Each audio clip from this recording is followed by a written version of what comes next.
না যেতে দেয় বাংলাদেশে, কারণ আমার বাংলাদেশের পাসপোর্ট রিনিউ করে না বাংলাদেশ সরকার, এবং আমার যে সুইডিশ পাসপোর্ট আছে ওটাতেও ভিসা দেয় না। না দিলে তো আমার কোনো ভ্যালিড ডকুমেন্ট নেই যাওয়ার জন্য।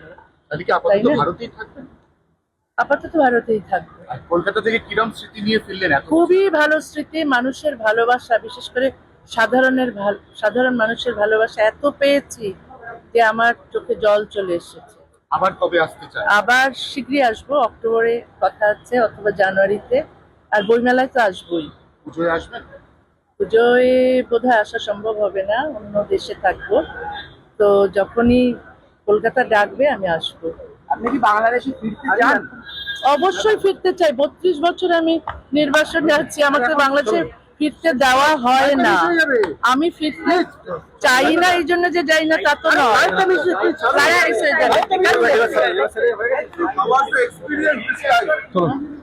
ওকে ওকে। How was the experience this time, madam?